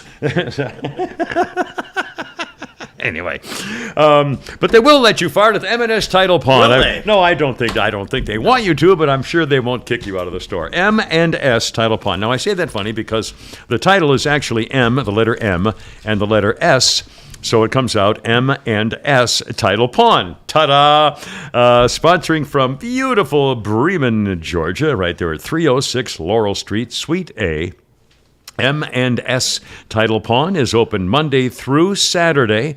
They love having you walk in with whatever you're looking at or looking with in person. M&S Title Pawn on Laurel Street in Bremen. If you can't make it, give them a call. They love to answer the phone too. 678 821-3337. 678-821-3337. M&S Title Pawn in Bremen. Now, when you say it like that, M&S, that's actually the way you would spell it if you want to get a hold of them on the internet. And you would spell that out, and it spells out manstitle.com. M-A-N-D-S title.com. See how they did that? Yeah. M&S-title.com. M&S Title Pawn in Bremen with our great appreciation. And our Babylon Bee correspondent, Mike Hunt, quick headlines. Man recalls harrowing moment when federal agents forced him to sign a $100,000 loan at gunpoint. They made me do it, Herb Anthony testified. I tried to be strong, but they had a loaded gun to my head. It was the worst day of my life, having the complete freedom now to move from my parents' house and party every night while getting a degree. Other headlines. To support the student loan bailout for Deadbeats program, Congresswoman Ocasio-Bangbangio Stupidio dons her dress with the lettering, "Tax the Poor." Incidentally, Mike reports, Nancy Pelosi's leading the charge for the president kill the border babies to forgive bar tabs. Apparently, it's the next one. Why not bar tabs? I mean, really, why not, Visa charge accounts? If you're going to pick something. Just in, Mike says, a study shows the average lifetime savings for college students who major in gender studies is almost $10,000. More breaking news, President Gurley parts for giving the $10,000 in loans. Just in, completely an unrelated story, the nation's universities have raised their tuition $10,000. I'll be damned. That's just totally coincidental. And, on an entertainment note, Apple TV announces a new show, Clintons in Cars Killing Witnesses. So again, have you seen the promo for their series, their new TV show? No. The two of them. No. The two of them. Hillary, Rodham P. Stinky Fart Cabbage, and Chelsea. Doing what? Giving marital advice, I think, husband advice, and... Is it like Between Two Ferns? I think, I don't know. I saw them together talking, and I thought, oh my God. I'm so angry. And again, this is the FBI, kept her out of jail. What she did, she broke federal law 32,000 times. They were under a federal subpoena. Anyway, it's just astounding to me. Let's see. More. Speaking of social media and big tech, Twitter, which also apparently got warned off the Hunter Biden laptop story by the FBI. They got Facebook and Twitter to back off the story. Clearly, again, Ron Johnson says if the Republicans take over, they're going to get to they're going to investigate and put people under oath. Well, if they don't, then we need to get rid of we need to cause real problems. We tried that with the Tea Party. Yeah, I know. And they made fun of it was to a the point great people idea, quit. and got ridiculed even by other Republicans, which is why it didn't take. Yeah. The Twitter over the last several weeks here has been flagging dozens of tweets with actual factual information about the China virus, but they've been flagged as misunderstood or misinformation, and canceling accounts of doctors and scientists and patient advocates trying to get the truth out there. And Twitter's, apparently their algorithm has been screwing up, and they're trying to censor more people than ever, including medical professionals. And they finally said, "Oh, we screwed up. I can't trust anybody. I don't trust anybody anymore on big tech." Well, YouTube just came out with a thing that they're not going to censor people who are saying that masks don't work. This is the same thing for 2 years. Yeah. Censored people. It's scientists and Yeah. doctors who said the masks don't work. Yeah. Yeah. And Fauci said the masks don't work at the Yeah. beginning. Yeah. Said don't do them. It's It worse. might cause it to be staying in your face. And then he said no, you got to wear them. And then his private emails came out telling everybody that no, it doesn't work. Say that. Well, the scarf girl, Dr. Scarf Girl, with the fancy $400,000 scarf, Berkowitz, Burkett, and she admitted, she said, "Well, we knew it wasn't going to work. We had to say it because we didn't want to start a panic, so we had to say it, but we knew it wasn't going to be effective." Oh, thank you. I'm glad you told us now. I don't know. These freaking people. Oh, all right. One more scientific thing. Oh, someone pointed out something, and I never saw the movie or read the book. Dallas Buyers Club. It won I haven't seen either. the Oscar for McConaughey because he lost all that weight and everything. Yeah. Basically, he was going across whatever. Mexico to get AIDS drugs yeah. because you couldn't get them in Couldn't America. get 'em in America. You know who the bad guy was in that movie? No. Fauci. Oh, really? Fauci was the government guy who was keeping them from being able to get the drugs, which is why they were having to go I'll across to be Mexico. damned. He was the bad guy in that movie. All right. I'll be damned. Yeah. Jesus, that figures. Tell me He's what been you wrong since AIDS crisis. Yeah. He's been wrong. Yeah, I'm right. And of course, he's the saint for the left. Tell me what you think about this. In fact, I'm going to read a little bit of this here as an article, and I want to read the last line in particular for a reason, which I'll get to here in a second. Scientists, researchers have created mouse embryos without any of a male mouse sperm or a female mouse egg or a womb. They have used synthetic mouse embryos. They have created synthetic mouse embryos. They created them not from sperm and egg, but from stem cells. So scientists have figured out how they can use stem cells to mirror a natural embryo 8.5 days after they fertilize it, with the same structures, including a beating heart. They are hoping to have these so-called embryoids to better man-made embryos, to better understand early stages of development and study mechanisms behind disease without the need for as many lab animals. So that's good. Also, it's very difficult to get a hold of actual human embryos, which can be donated for research. If a woman has embryos but doesn't really need them or want them, that she can donate them for research. But there aren't. How many are those? I mean, there aren't. They could use millions of them, and they don't have them. So it says. Majority of human pregnancies are that's my daughter Sarah, so I'm going to answer that in a second. Most of the human pregnancies are lost at an early stage. Most pregnancies don't catch. It may not be a particular big-time Charlie miscarriage, but the embryos don't take one way or the other. 70% fail to implant. For in vitro fertilization, for example, fails to develop up to 70% of the time. Now I'm going to read the last line. Studying natural developments is difficult for many reasons, she said, including the fact that very few human embryos are donated for research and scientists face ethical constraints. The last two words are ethical constraints. You think that might be what I think they might be concerned with at the beginning. I think these scientists got the wrong memo. They were supposed to build a better mouse trap, ladies and gentlemen. But again, I thought that was so funny. The last word, ethics. No one got to that. Yeah, we don't give a shit about it. Yeah, the last Well, word. scientists didn't get to that. I thought that was pretty interesting. Now, all right, hold on. That was a text from Sarah. Again, I told you that the dog Wilson, who was all over me in the videos, let's see, just got off with the vet. She said he did great, and she, of course, said that he's a total love bug. He'll be in the cone of shame on a sedative and no running or dog park till next Saturday.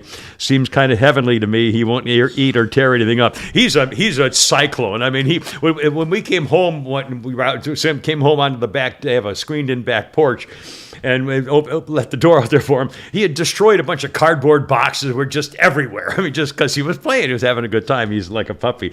Anyway, and I'm sorry to do it. I'm going to put great news. I just mentioned, sorry, ladies and gentlemen, I swear, do another commercial if you didn't mention. Kimmer's Dog Moment brought to you by FarmhousePrintingCo.com. Right here in Sonoya, Georgia. FarmhousePrintingCo.com with custom shirts and hats and signs. Kimmer Show stuff. Holy crap, it's sports stuff. All kinds of no minimum order. You get one, you get 1,000. They'll do it all. Laser engraving on cups and signs and leather goods and tumblers. Anything you like. FarmhousePrintingCo.com.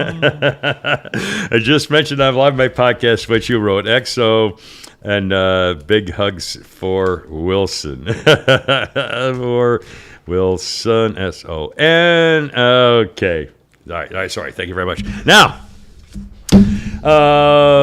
anyway, all right, so that's as good one. Now, a couple of, I did put, one thing I did put on as a tease for today's podcast was also a picture or a little video of my hairbrush. I don't know whether you saw that or not. You have a hairbrush? I have a hairbrush. Not that I actually need a hairbrush. Although a little bit here, I want to make sure it's straight down because my hair is so hit and miss now that if there's bare spot, it's just awful. So I try to just go bing. I don't really obviously need a hairbrush, but the reason I put it in there was because on this day in 1987. The Fuller Brush Company said it would open 2 retail stores in Dallas after operating with little kids like me in 1958 who dropped off pamphlets door to door for the orders with a Fuller Brush man for the local housewives in the neighborhood to see what they wanted to order for the Fuller Brush man, who would then collect the orders and bring them back when he made the next trip to the neighborhood in his car door to door. But instead of him going door to door, I had a paper route, an afternoon paper route, I remember specifically, and these guys know that, so they would show up where the paper route was and said, here, I'll give you $2 to hand out these 100 pamphlets or whatever on your route. And we did. Kids would do that, and he gave us $1 or whatever. In 1958, that's a lot of money. That sounds like a good way for pedos to meet young kids. But who even who had even heard of that kind of thing? 1958. Because you killed them when you called them. That's right. You did the right thing. You put them in your trunk. Oh no, that would be wrong. Anyway, and I still have that brush that I put on that video. I think is from the 1950s. I think I've had that brush at least since the 60s. I think I had that brush when I was in prep school in the 60s. I bet that thing is 60 years old. Do you ever wash it? For what? There's not enough hair for it to get down to the inside the brush. It's just the bristle. No, I brush it off. I mean, I look at it, brush it off. But I guarantee I've had, and it's I think it's the old-fashioned camel brush, which is I think it's supposed to be they actually use camel hair to make, which I think were the best brush. What do they call them? Not bristles. I think the best. Boy, how to try to say that? The best brush bristles are made from camels, I think. I could probably Google that, but I'm talking to you guys now. Anyway, and I've had that. I'll bet I've had that 60 years. Can you imagine? That's disgusting. I used to go through like 3 combs a month. Where do they go? Good question. Go in there, and your back pocket is gone. Yeah. And back when I had a comb, and not very long, but back when the days of Elvis in the 50s, early 60s, we used to use Brill cream and stuff like that on your hair, and so the comb would get all greased, would get thicked up. Yeah, it's gross. That's just good. The best type of brushes to use are the ones that have extra soft bores and bristles. Bores? Yeah, that's what they say. Bores. Even better. Now, you could look up the Fuller Brush Company, I'll bet you, and wonder whether they did that or not, but it was been around for 100 years or something. Fuller, F-U-L-L-E-R. Let's see, a couple other things on this note in a couple of historical notes. 1873, the school board in St. Louis authorized the first kindergarten, and I mentioned earlier today the St. Louis parents are authorizing corporal punishment by permission in some school districts in St. Louis. That was 1873, first kindergarten. 1920, the 18th Amendment is ratified. We all know that to be allowing women the right to vote. 1957, I remember this, back in the days when families would go to the new car dealerships when the new cars came in. We would drive to the dealership to look outside to look at the new cars. 1957, Ford Motor Company rolls out the first Edsel. The various models included the Edsel Citation, the Corsair, the Pacer, and the Ranger. 1957, they were about $3,500 back then. By 1959, it was over. Ford lost $350 million. They were kind of ahead of their time, weren't they? They were way ahead of their time. In fact, they had power steering and power brakes, I think, and I think they might have. I don't think they had air conditioning, but they had. I think they might have had push button transmissions for the first time. The front grill is what the front did them grill in. was a vertical No one liked horse it. collar grill. It was really silly, but they had. I think special kinds of ride shocks systems. I don't like it. It's in there somewhere. Let's see. 1946, a girl named Norma Jean signed a contract with 20th Century Fox, who changed her first name to Marilyn after dancer Marilyn Miller, and she changed her last name to her mother's maiden name, Monroe. Marilyn Monroe. 1946, signed her contract until the Kennedys killed her many years later. In 1907, Harry Houdini jumped off the bridge over San Francisco Bay with his hands tied to a ball and chain that weighed 75 pounds. Tied his hands with it, jumped off a bridge. He was underwater for 2 minutes. Everybody said, that's it, he's dead. He's never coming up. 2 minutes. And he bobs to the surface without his wife. Oh, no, I'm sorry, without the ball and chain. That's smaller bridge back then. He didn't jump off the Golden Gate or the... No, the Golden Gate wasn't even built then, I think, no, till of course 1920 or something. 30s. 30. Actually, I walked across the Golden Gate Bridge on the 50th anniversary, which had to have been in the late 80s, so it's like 1928. It's kind of scary, 50, to tell you the truth. I got about third way over and said, okay, that's enough. I've got enough of this. It's pretty cool. Hold on a second. I got a couple of birthdays and a musical note in history for you in a second. But first, I want to remind you, if you're driving along and you see a car maybe a couple years old that you've always wanted to say, oh, man, I wonder, I'd love to own that car. Well, maybe you can. We have a Kimmer sponsor for the podcast called SwapMyWhip.com. A whip is a colloquial phrase for another car or a ride. SwapMyWhip.com. You go to SwapMyWhip.com and you'll find like-minded car owners who are saying, gee, I wonder what's out there who might be somebody who might want to swap their whip with my whip, which is why I go to SwapMyWhip.com. No dealerships, no used car salesmen, no middlemen. You see something you like, you get a hold of the guy, you see bing, bang, pow, boom, you work out your deal, you're all set to go. And it's not just cars. How about a boat? Jet skis, off-road vehicles, stuff like that, swapmywhip.com. And if you use the coupon code KIMMER, K-I-M-M-E-R, it's 180 days of free premium listings. Swapmywhip.com. A couple of birthdays of note. The hideous Melissa McCarthy is Actually, she's funny. 52. Her new commercial is kind of funny. I don't think I've She's seen talking to the two brothers, the identical twins that do the home refurbishing. Oh, yeah. The two guys. And she likes one, she don't like the other one. It's pretty Oh, funny. really? Oh, that's kind of cute. I used to when we first lost our jobs, and I thought I was going to go. Which time? The time when we were getting paid to sit for a couple of months. So when the radio station fired us, that's right. not the one that we worked for 7 weeks. And honestly, I have to admit, I naturally assumed. When that happened a couple of years ago before the virus, that was because they sold the damn radio station. And I naturally assumed we'd be going back to work. So I really, for the first couple of weeks, I sat around watching TV. I went to the stable every day, twice a day, because I still had Jack then and everything. And I would go, I'd watch TV, I'd watch all the home, and, everybody wants an open floor plan, and I watched all those things, including the twin guys who built the houses and stuff. And then eventually I realized, I'm not really getting anything accomplished, right? Why aren't they calling me? Then I started making, trying to get aggressive, and nobody would even return my call. No. I mean, it's amazing.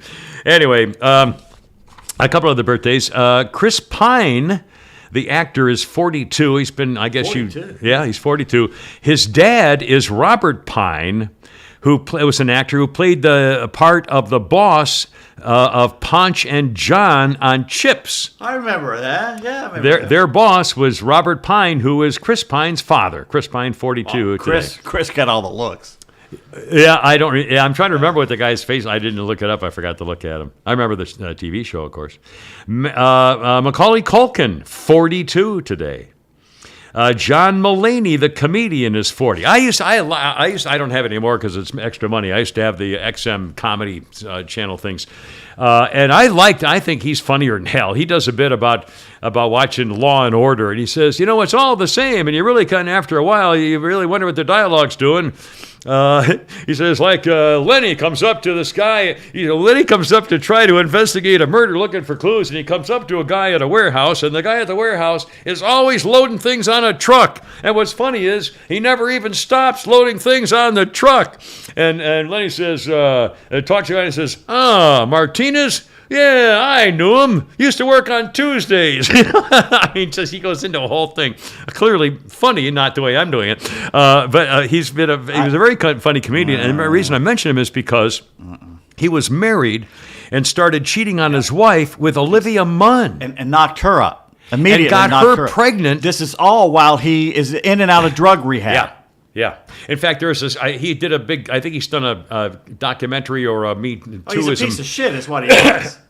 I didn't know any of this until all of a sudden Olivia Munn turned up on a search or something. I thought, oh my God! He showed up on Seth. A big friend of Seth Meyers, and Seth Meyers and a couple other people did an intervention and got him put away. And he came back on, and about a week after getting out, he's on there laughing and joking and cracking wise on Seth Meyers' show, and it was very uncomfortable, frankly, talking about how he met this wonderful one, is Olivia Munn and everything like that. It's like, you son of a bitch, you've got one that you just cheated on, you've knocked this one up, and now you've left her. And I think he cheated on her, or she broke up with him. Bragging about his drug use and everything. I'm going, you're going to be back in there within a year. I had no idea. He's a piece of shit. Because the XM stuff is from 5 years ago and all. I had no idea until... He wrote for Saturday Night Live a long time, but he's just horrible human. And apparently the treatment didn't make much of a man, I guess, after all. Anyway, I thought that was amazing. And Olivia Munn, I think they've broken up too. I like her. It up. Yeah, she dated Aaron Rodgers. Aaron Rodgers, yeah. And Aaron Rodgers dated the little hot NASCAR girl, race car girl, Danica Patrick. Now he's with a witch. Anyway, let's see what else birthdays we got here. Stan Van Gundy is 63. Is he the funny one, the good one, or is he the idiot? The fat one. The fat one. The coach. And Bill and Dick Cowsill are Bill and Dick Cowsill are 72 today. They are famous for singing the theme, the Cowsills. They sang the theme from Hair down to there, hair everywhere kind of thing. And also The Rain, the Park, and Other Things, which was a big rock song in the 70s. They sang that. And the TV show The Partridge Family is based on them, the actual family. And Susan Day could put her slippers under my rack. Oh, my God, she was beautiful. Oh, I had that little love chin thing like those. And my neighbor across the street, Cherie, looked just like her. I had a neighbor across. Her name was Marie Poulos, and she looked. Of course, it was back when I was, I think, of like 13, and she was probably 9. But I remember her looks. And when the TV show Partridge Family came on, Susan Day was a spitting image of my former next door neighbor girl, my friend's sister, who was a spitting image of her. Knockout. I can't believe you didn't mention. I just saw the other day that the girl singer was one of the most unique voices ever of the Seekers passed away. Oh, the Australian girl. Yeah. And the Georgie girl. I used to love the Seekers. And I tell you, her voice is so unique. Yeah. It was almost a tremble. Everything she did, it was a tremolo in it. Yeah, you're right. And it wasn't Georgie girl. It was the other, something like, it wasn't Teach a World to Sing, but there was another Seeker song that was just generally kind of a choral, We Love America kind of a thing. I can't remember, but I used to love their stuff. And that's a shame, and I ignored it. 1965. Am I done with my list? Yeah, I'm done with that. We're just saying that 1942. Here are the scores: 9-4, 3-7. Partial scores: Cleveland won. In fact, speaking of that, when's next Holy Crap at Sports? It Later. was supposed to be this morning, so if I can read copy when I get home, I'll do it when I get home. Well, but I'm sitting there every time I look down, it's like still doing it. Well, then you got bit. the wrong prescription, or that's no. not. When you get contacts, what I have is. The left, you read close. One of them is near, the one right is far, is far, and not. It takes a while when you get a new one to adjust to that. Well, when he took out my cataracts and when I had my surgery, he put in different lenses in my eye. Yeah. One for close, one for far away, which they do. Some people don't ever adjust to that. So. Yeah. Well, anyway, make sure be concerned. Maybe it shouldn't last forever. Obviously. No. I have no idea what I was saying. Oh, the Holy Crap of Sports, best podcast, coming up later on today. Any sports thoughts in your head, top of your head, offhand? Tomorrow, college football starts. Is that the first day tomorrow? At noon. They're calling it week 0. I don't know why. There's a whole bunch of games. Call it week 1. It's the first week. I know, and there's like 10 plus games. It's week 1. What teams? Like what? Anything in the SEC? What, the big week is the week after or something? God, what 10 doesn't count? There's okay. Hold on a second. I got it right here. I've got. Is it ABC doing? Are they split up more than they used to be, or is ABC still doing most college football games? I don't know. Austin P starts tomorrow. No. Oh yeah. No. Nebraska plays Northwestern in Dublin, Ireland. That'll be pretty cool. I I'll heard watch that's that. right. Traveling overseas. Let's see who else is playing. Florida State's playing tomorrow. Vanderbilt's playing tomorrow, and they're in Hawaii. So now maybe it's not huge, but there's that many games. Well, it's a lot of games. Yeah. It's week 1. Good night. Good bless you, sir. What the hell? Anyway, a couple of musical history things here of note, perhaps. Yes. 1965, Sonny and Cher even hit the #1 spot on the British music charts with "I Got You, Babe." Sonny Bono wrote the song to capitalize on the popularity of the word "babe," as heard in Bob Dylan's song "It Ain't Me, Babe." And it led to a whole thing, and he wrote the song specifically with the word "babe" in it. That was 1965. In 1987, Sonny Bono had been bragging he would never even vote. He had never even voted in an election until he was 53 years old. And he suddenly announced he's running for mayor of Palm Springs, California, and he won. And then he went on to win a seat in Congress in 1996. And then he went skiing into a tree. And his widow, when he died, Mary Bono, took his seat in Congress. And I'll never forget what a gentleman Ted Kennedy was when he sent her over a drink. Just for the record. As long as I have a face, you'll have a seat in Congress. That's right. Here, let me. 2003. Oh, you may like this. 2003, Rolling Stone magazine listed the greatest guitar rockers in history. The top 10 included Eric Clapton, Jimmy Page. 2003, Eric Clapton, Jimmy Page, Keith Richards, Chuck Berry, Stevie Ray Vaughan, and Ry Cooder. I don't know who that is, or Cotter maybe. Cooder, I think. And of all those, and the best guitarist in 2003, the best guitarist in rock history, Hendrix. Jimi Hendrix. Cooder was known as a slide guitarist. He played on a lot of Stones albums, a lot of things. I knew there was a famous slide guy. I didn't know that was him. 1970, Eric Clapton had been working, speaking of Eric, had been working on his double album, Layla, when the band went to see an Allman Brothers concert. Eric Clapton was always a fan of Duane Allman, but he had heard him in person for the first time that night. Eric Clapton invited the band back to the studio that night, and he and Allman formed an instant bond that was the catalyst for the Layla album. Over the next 10 days, Duane Allman contributed to basically every track on the whole double album, Layla. Everything talks about the beginning of Layla, the opening riff, but the end of it, it's all Duane on the slide. Yeah, doing and he did, and he had seen him in person for the first time that night. And it led to going back that night. I mean, this way things happened back then. 1970, they just, and it was take happening. 18 months to do an album. They sat down and did it. Yeah, 10 days. 1967, the Beatles held a news conference in Wales with Maharishi Mahesh Yogi to announce that they had become his disciples, and the guru had them renounce the use of drugs. That lasted a really long time, 1967 that was. They were now in his, quote, spiritual regeneration movement, and they would donate 1 week's earning every month to his cult of murderous child molesters and arsonists. The same day, by the way, in 1968, 1 year later to the day, they released Hey Jude, their longest-lasting #1 hit of all their songs. The one that lasted the longest was Hey Jude, went 9 weeks at #1. It was written by Paul McCartney for John's 5-year-old son, Julian, to help Julian through his parents' divorce. John was leaving Cynthia for Yoko, and Paul McCartney wrote the song Hey Jude for his little boy to feel better. I think it's rather bizarre. nice. Anyway. Speaking of feeling better, Yes. from now on, according to Sal Manila, Yeah, well, that's right. Sal sent a message the other day. says you need to do TSA pre-check for $89. You won't have to deal with all that taking your There are clothes off. signs everywhere saying, I think it's called pre-check or That's why I did PREV TSA check or pre-check. something. Now, well, here's the thing. I did see them, and when you get in there, and there's like 10 people trying to sign you up, Yes. and you have to go to a monitor, and you use your phone, and they take your picture, and they doing something, and then I guess that's, and it costs money. They fingerprint you. Yeah, the finger, and it costs money. I don't know what it's like. $89. Oh, that's what you just said that, didn't you? I'm sorry. The show started at one. Sorry so much.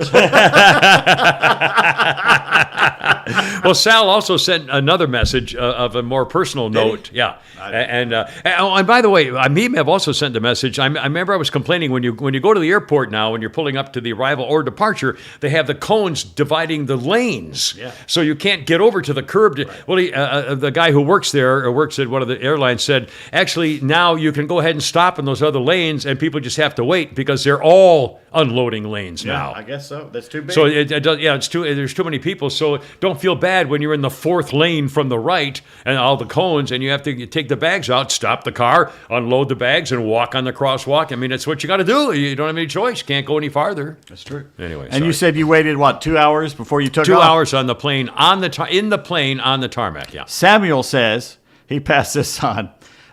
Some guy says, a tragic airplane moment. We've been sitting on the tarmac waiting to take off for 2 hours. The guy in front of us fell asleep immediately upon boarding.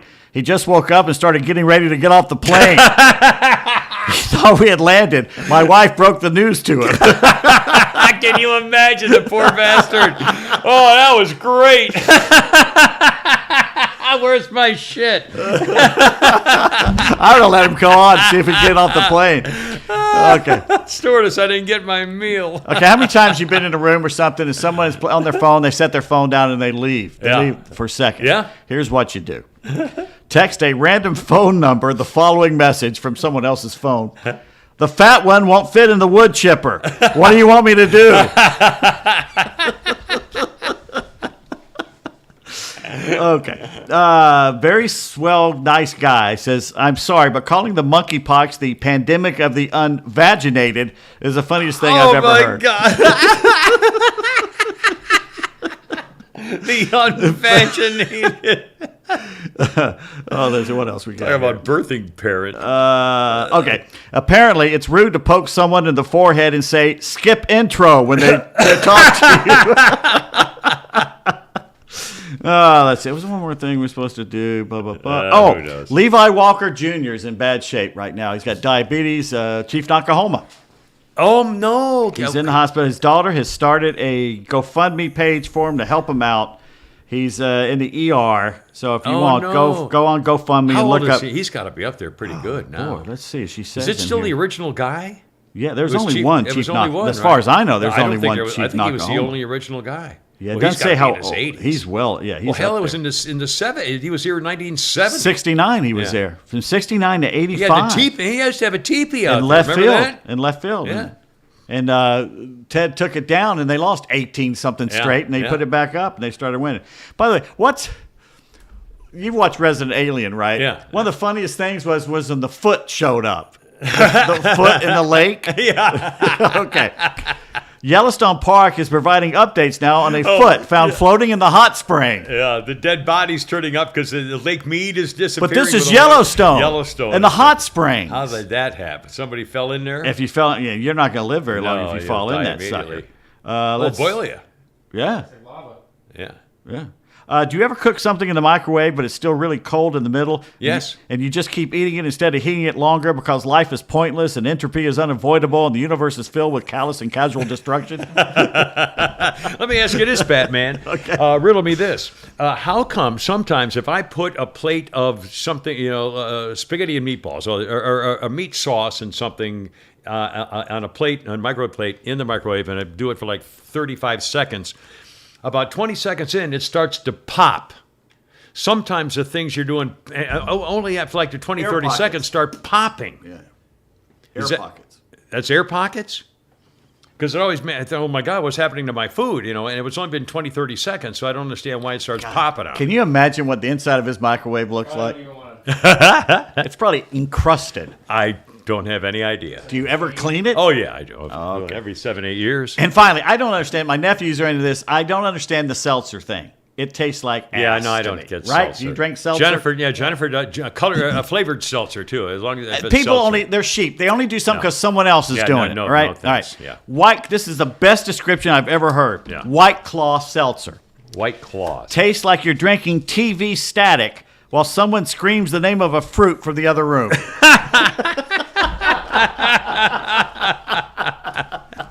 That's about right. That's perfect. All right, we got brother. bad text theater now here. we're Which talking. one are we going to do I today? think it's the AA meeting.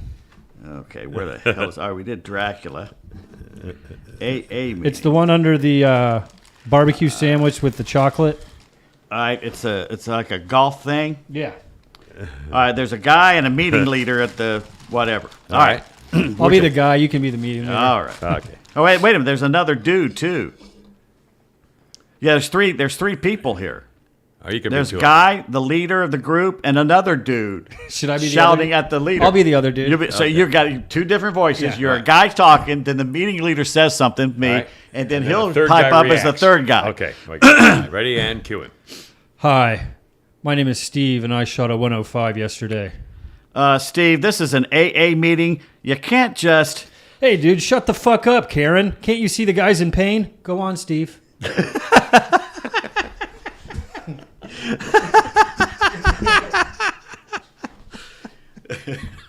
These are getting more ridiculous by the time. We may might have to have a meeting or something. I don't know. We may have to start actually getting together and a phone call once in a while. I don't know. That's probably not going to happen. I was going to call you early this morning. Next thing I know, I'm up, man. necking somewhere, you know? Anyway, all right. Well, boys, any plans for the weekend? Special things? Raiders Football. fan? Watch football. Flounder, what Football, about you you? go hang out with my dad tomorrow. Excellent. The boys, have a great one. God bless America, and we'll see you again next time. Faked you out there. I went low on that one. Hoorah, Semper Fi. I got to go. You're killing me.